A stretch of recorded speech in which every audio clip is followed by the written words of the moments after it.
So now what we want to do is we want to do the hand. The great thing is these videos just from this first week will get you to the point where you've built a lot of the character, right? And this going home this weekend, you can spend a lot of time tinkering with shape if you want to. When we come in, like I said, for the next videos, for next week, we'll end up kind of putting a little bit of quick clothing on the character, do the face, basically get the modeling done. All right, so at this point what we do need to do, like I said, is we need to build a hand. And the hand is actually going to be a lot like the foot. Not identical, but a lot like the foot, which makes sense. Your hand and feet structures are very, very similar, right? And one of the things you've noticed is we've done a lot of extruding on this model because, well, extruding is great at making branch structures, and lots of things, hard surface things have branch structures, but pretty much all multicellular life is branch structures, right? So you can see how this extrusion is a great way to build all limbs and appendages for just about any creature or character you're ever going to make. All right. So of course I'm going to hold down right mouse button and go to face selection mode. And in this case, remember, hold down tab. Tab is your quick key for drag select, but you have to hold it down. And I can just select those kind of ones on the end. Remember F for frame selection. That'll be a great way to kind of zoom in and have that frame, which is awesome. And in 2019 really kind of actually allows that to work better now. Usually in the past you'd actually have an issue where frame would frame both. So I feel like that's one of the things they fixed up for 2019, which is great. So I'm going to extrude, right? Just, Control E for extrusion. And of course I'm going to move this down a little bit. Remember, your extrude button's there, but there are quick keys, right? For some of your most everyday use tools. Extrude, multi-cut, right? If you go into the Edit Mesh menu here, you can see that there's extrude, Control E, Mesh Tools, right? There's your multi-cut. It should say Control Shift X, but in this case, that's what the quick key for it normally is. All right. So we extruded that, and we kind of going to bring it down to about here because this is going to kind of be the actual kind of palm, right? The palm of our hand. If I want to, I can quickly kind of maybe go to vertex selection mode, right? Hold down right mouse button, vertex. Remember, right above tab is the tilde. It's the little squiggly guy, right? There's kind of like, it's like the little kind of apostrophe dash, and it's got the squiggle.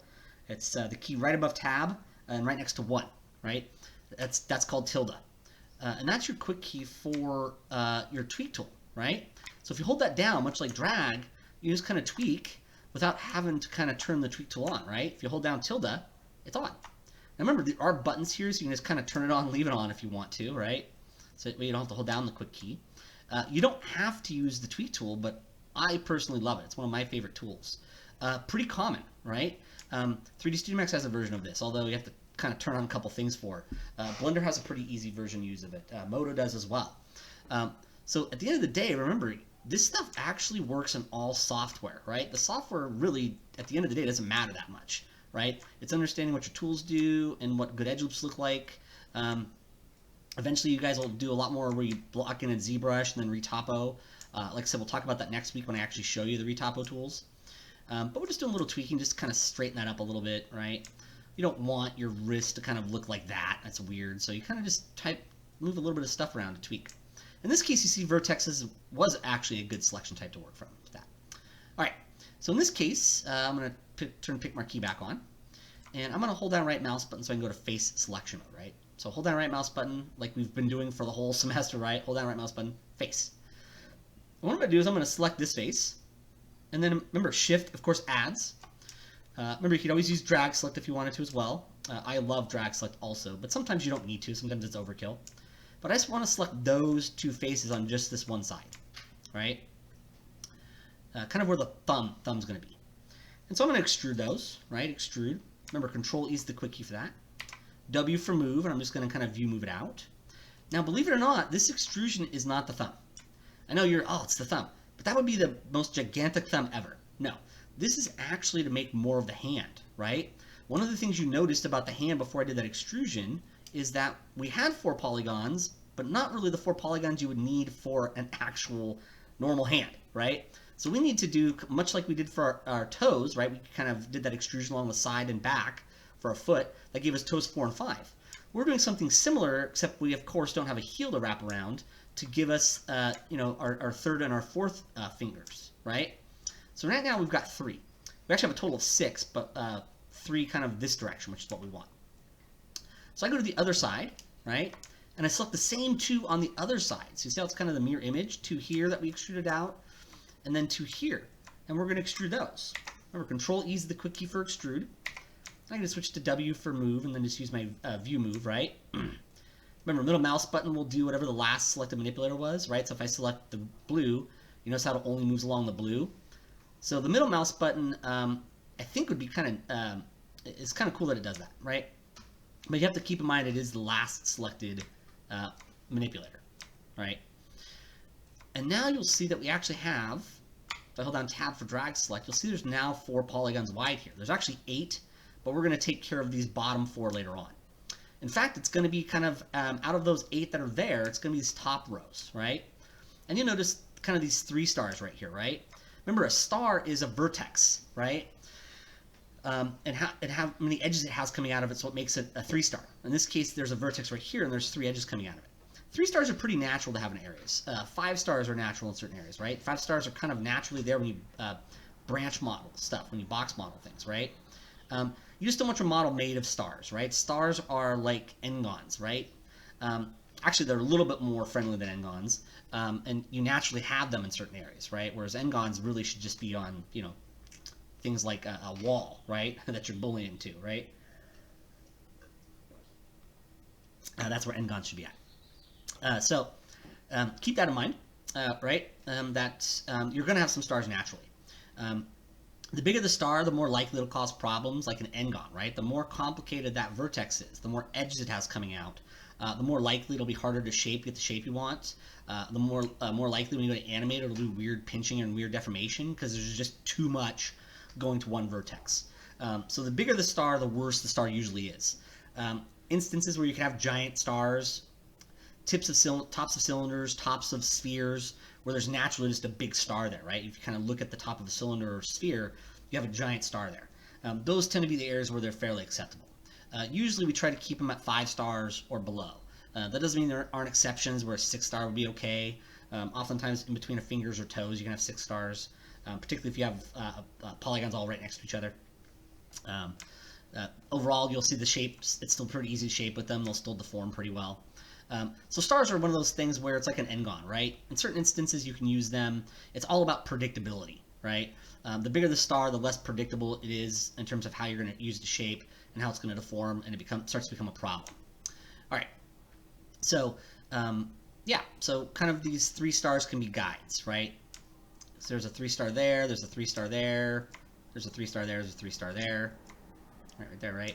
And so there's kind of those 8 polygons kind of in between there, right? 2 rows and then 4 rows. And we did that by extruding these sides off. And that gives us 4 polygons that we can extrude with our fingers. Now, of course, we can do a little bit of shaping, so they're a little skewed. So I can go back to edge mode, and I could just grab that edge, move it in a little bit. Grab that edge, move it in a little bit. Probably move this one in, just to kind of tighten up the shape a little bit better. Just so that those polygons are already pretty square. You know, I can move this polygon out a little bit to kind of have that, because that's going to be the kind of pinky finger, right? And we can kind of probably grab both of these ones, right? Remember, Shift adds, and we can kind of move these back a little bit.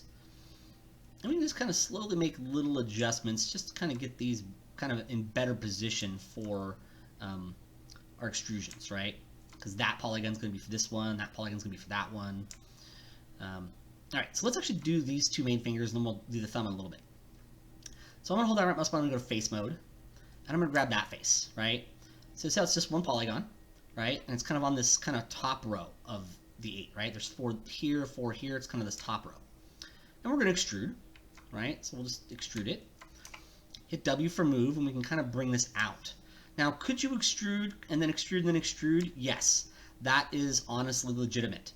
I like to do it this way because then it becomes easy to say, hey, this needs to be a little wider this way, a little thinner this way. If there's any skews, I can take care of it. It overall just lets me get the length a little bit easier, right? I can hold down right mouse button, go to edge mode, and I can kind of grab this edge, bring it in, maybe kind of that edge right there, bring that down a little bit. And you see how I can just kind of more easily kind of modify the shape and the overall length and make sure to get rid of any tapering, or not tapering, but skewing that might be going on, right? So I find that this is often a great way to just kind of get the overall kind of main simple kind of block in for us, right? So keep that in mind that I like extruding it out just in one length because it makes it a little easier to get the kind of clean, straighten up blocking. Remember, we don't want skewing like this, right? We don't want that. That's not the shape we're looking for, right? We want the stuff to be reasonably kind of straight as we kind of build it in. So now, of course, I'm going to go back to face mode, right? Hold down right mouse button, face. And I can grab this face right here, and we can extrude that, right? Control E for extrude. Of course, you can use the button if you want. And then we bring this one out to kind of get our other finger. Now you see this one's definitely got a bit of a skew, right? So we can kind of come back in here and either with edges or faces, kind of bring that back a little bit. Maybe that face. You see how I can stay in face mode and do some of the shaping. I can move this over so it's less skewed, right? We don't want that. We want to kind of be fairly straight, right? And then of course we can go to edge mode, right? Hold down right mouse button, edge. And we can bring this back up to kind of get those overall positions a little closer to kind of the reference model. Bring that one in a little bit, bring that one over. Any little kind of shape tweaking we need to do, we can do. And you see, overall, that's going to get us pretty close to what we want, right? So now what we need to do, of course, is add in some edge loops for the knuckles, just like we did for the toe. So multi-cut, hold down control, and kind of, you see how we kind of put them up in thirds, right? Because when you look at your knuckles, they're kind of roughly placed in thirds. So about kind of third way down, about third way down. There we go. Now here, we'll stay in edge mode, right? Hold down right mouse button, edge mode. And I like to kind of bring the tip in here a little bit, just to kind of round that off a little bit. These ones can come up a little bit more. Maybe that one comes down a little bit, just to kind of get a little bit of kind of rounded taper in here. These will probably come in a little bit more to round off the end there. And this will just kind of help it to look a little less like a sausage, right? You do kind of get a bit of a sausage look when you're initially making these, because we're not putting the creases in quite yet. Right, so like the full knuckles just aren't really going to fully be there yet. So I'm just kind of go in here and do a little shaping, right? Kind of grab that edge, bring it up and in a little bit, kind of get that nice little taper on the tip there. Because the bottom of your fingers actually kind of curves up a little bit if you look at it. I bring this in a little bit just so there's a little bit of irregularity in the shape, right? So we just kind of come in here and we just kind of refine this shape a little bit more, right? Maybe straighten these up a little bit, right? So sometimes these are skewed as well. So we could easily just kind of view move these to kind of straighten them up a little bit. And that's always good to kind of make sure that these are pretty straight. You don't want your knuckle to look like that because your knuckle doesn't really look like that, right? So keep in mind that you are kind of, really having to do some shaping to this, right? The extrusion tool is not automatically going to make this awesome, perfect shape for you, right? It's going to give you the edge loops and the structure you need for this to animate well and move well. And it's going to give you what you need for proper shaping, but you have to shape it, right? You have to actually do these things on your own, right? It's not going to magically do it for you. So keep that in mind, is there is going to be a necessity for you guys to go in here and move stuff around to get the shapes better, right? Extrude's not just going to be, oh, I extruded, I've got the sky done. No, you need to kind of get in here and do a bit of shaping. The nice thing is you can go back and watch me do the shaping to see which edges I'm moving, kind of pointing out the shape that we have there. So now what we want to do, of course, is do the thumb. So what I need is, if you notice, your thumb actually has a gap, right? There's actually a space from the knuckles in between here, right? Your thumb actually comes off kind of the back of the palm.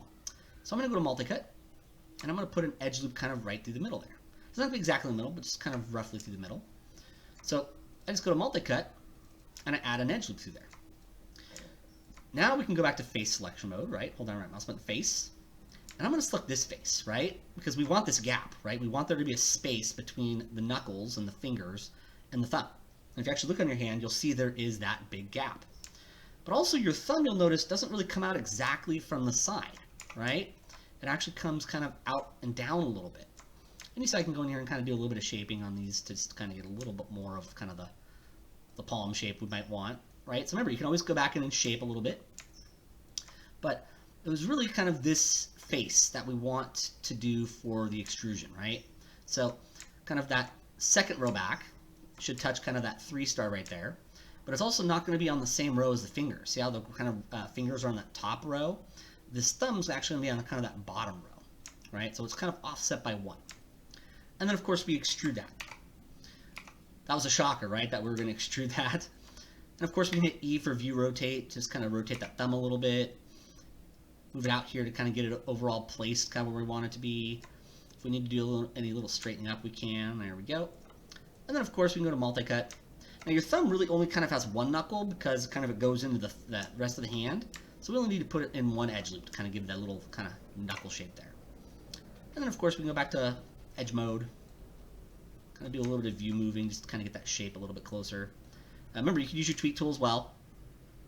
Tweak is actually pretty awesome. I'm probably avoiding it a little more than I would normally right here just because I want to make sure you guys know that if you're not comfortable with the tweak tool, that the regular move tool with view move can actually do this stuff quite easily as well. And so now that actually gives us our thumb. Let me bring that one up a little bit as well. And that now leaves us with just the last little bit we have to do for the hand. And that is kind of cleaning it up a little bit, right? I have some unnecessary edge loops, right? There's kind of an edge loop here and here that I don't really want. So what we want to do is we want to optimize this hand. In this state with a little more shaping, the hand will work pretty well. But we can make this hand a bit more polygonally efficient and have the edge loops flow a little more naturally from the thumb into the index finger.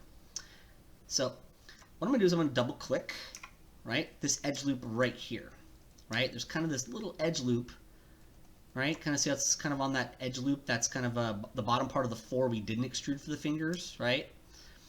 It's where those other 3 stars are at, right? So we select that edge. Should be 4 total edges.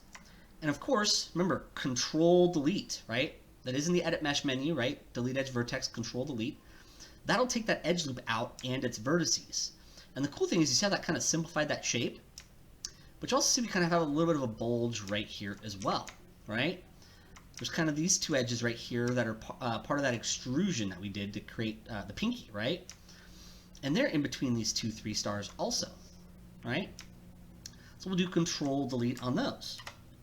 And you see how that actually simplifies this shape for us a lot? So not only have we managed to get rid of some 5 stars, but we've also managed to actually kind of simplify the shape and make it a little smoother.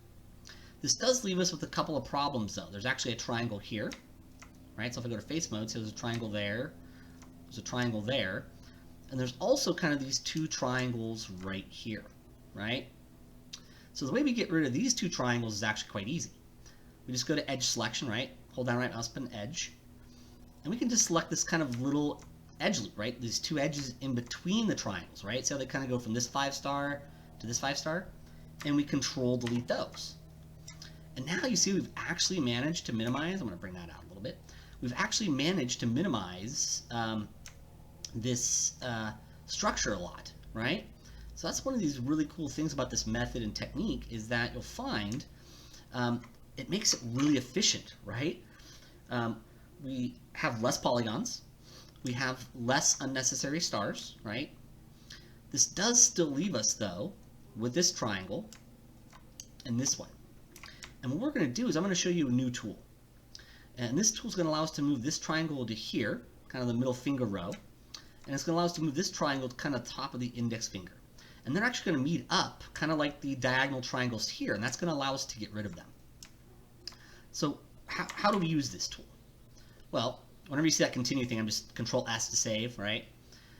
So if I hold down right mouse button and go to edge mode, right? Hold down right mouse button, edge, just like you get in any of your selection types. I can select this edge on this triangle, right? So you can see how it's this triangle right here. And I'm selecting the edge on this side because what I want to do is I want to move this triangle over this way.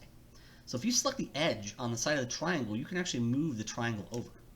So how do we move that triangle? Well, there is a tool in the Edit Mesh menu called Spin Edge Backward and Spin Edge Forward. Now, these are actually the same tool, it's just that one goes clockwise, the other goes counterclockwise. So basically you just kind of pick one and stick with it, right? If you're going to spin this, keep spinning it backward or forward, right? Do not memorize the spin number, right? Because that will screw you up, right? Depending which way you go, it might be 2 spins. It might be 3 spins. Memorizing the number of spins, not good, right? You want to spin it until you have the proper look. So in this case, I'm going to use my spin tool quick keys. That's Control Alt left arrow, Control Alt right arrow. All right, so here's a quick key for it. So I select the edge on the side I want to move the triangle. And what I want to do is I want to take a mental snapshot, right? You'll notice that this triangle is kind of the termination of the top row of quads for the pinky, right? So the pinky has these polygons, these quads, that kind of terminate this triangle. What we want to do is we want to spin this until this triangle is no longer here, but looks pretty much the same, kind of the single vertex at the wrist, there, kind of on the where the ring finger would be. So I'm going to use my spin tool. Remember, that's in the Edit Mesh menu right here. There are quick keys for it, so I'm just going to use my quick keys. And that's not it, right? See how this triangle doesn't kind of have a tip up here, and this kind of row of quads is still going into it? So I'll spin one more time using that same quick key. And that did it, right? Now, if you still need to spin one more time, because maybe I use Control-Alt-Left, you might use Control-Alt-Right, you might need to spin one more time to get this right. Right? So now you'll see that if we look at the quads, kind of on the top of this finger, so they go up and they keep going, quads. You'll notice that now this row of quads terminates in the triangle. And it's that triangle single vertex is right there. So now this triangle has been moved from this row to this row. So I start the process again, right? I select the edge on the side in the direction I want to move it, and I'll spin again, right? In this case, I'm just going to use Control-Alt-Left. So you see that's not it.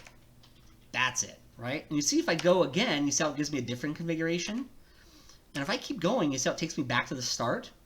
This spin edge tool will go back to the start in a circle, right? Because it's basically just spinning these edges. In fact, what you'll notice is that, so I went back to the start.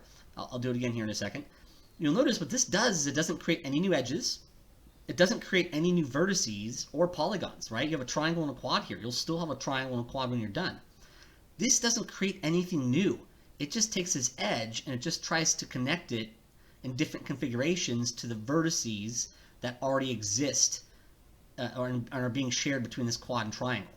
So it's not actually creating anything new. It's just trying different configurations. So once again, like I said, I'll spin it. There we go.